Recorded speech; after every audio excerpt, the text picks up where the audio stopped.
Welcome to The Explainer. Today we're tackling a massive question that comes from a really deep analysis of the Quran's 27th chapter, Surah An-Naml.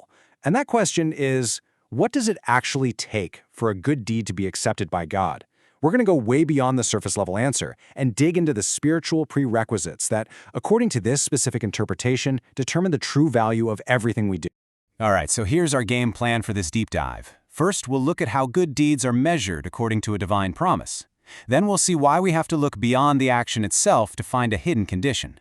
After that, we'll get into the absolute core of the argument, this concept of wilaya, which then leads us to distinguish between two kinds of worship. And finally, we'll map out the path to sincere devotion. So let's start at the very beginning, with the divine accounting system, you could say, the promise that really sets the stage for how all human actions are judged. Okay, so this is the central question, isn't it? How does it all work? How are our good and bad actions actually weighed? To get to the bottom of this, the analysis we're exploring takes us right to the end of Surah An-Naml, specifically to verses 89 and 90, because it's right there that God makes a really clear, really powerful promise about what happens to our deeds. Now just listen to the balance in this. It's stunning.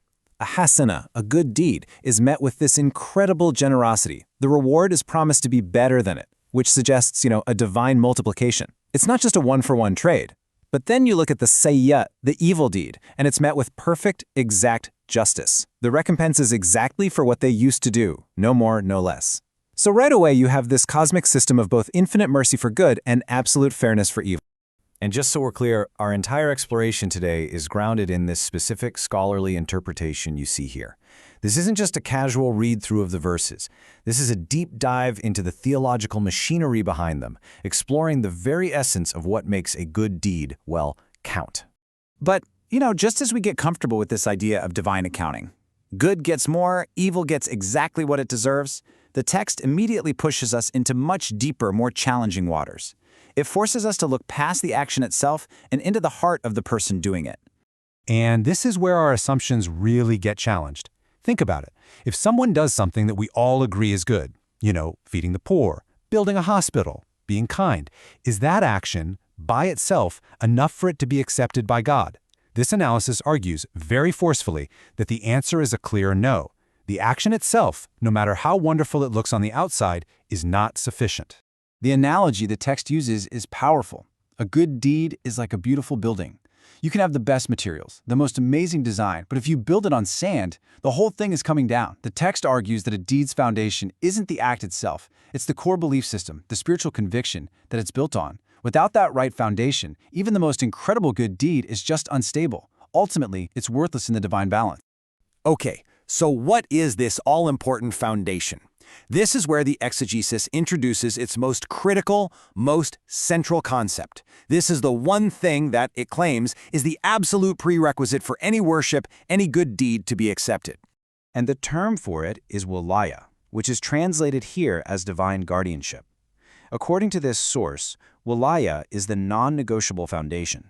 In this context, it means to accept and submit to the spiritual authority that God has designated to guide people after the prophets. It's not just some passive belief, it's an act of allegiance. And the text calls this the one and only straight path to God. And the argument here is completely uncompromising.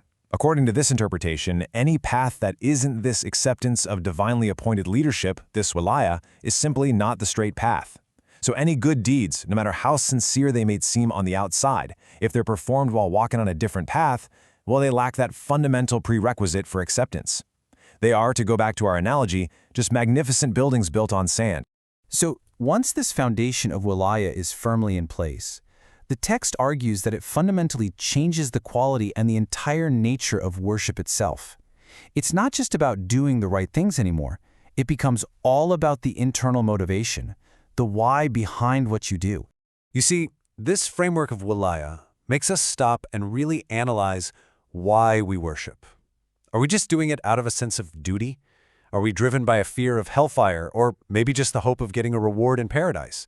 Or is there something deeper, something more profound going on?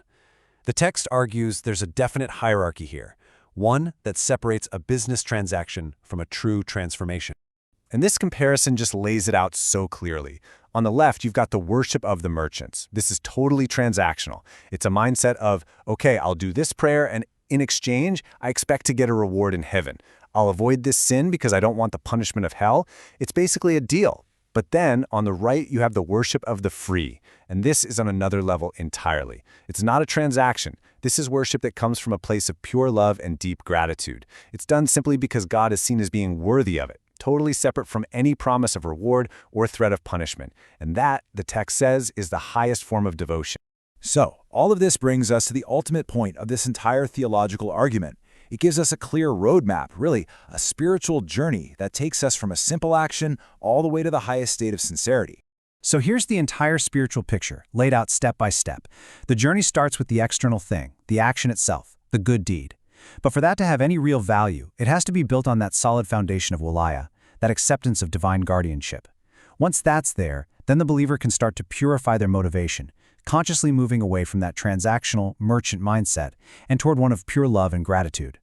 And the final result of that whole journey isn't just that the deed is accepted, it's a state of true, sincere devotion. And to really anchor this whole idea, the text brings in this incredibly powerful saying.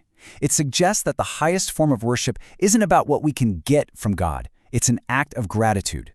It's a generous giving back for everything we've already received. For life, for guidance, for just being able to recognize that God is worthy of praise. It totally transforms worship from a chore into an expression of love. And so, this incredibly detailed analysis of just 2 verses leaves every one of us with a profound, personal challenge.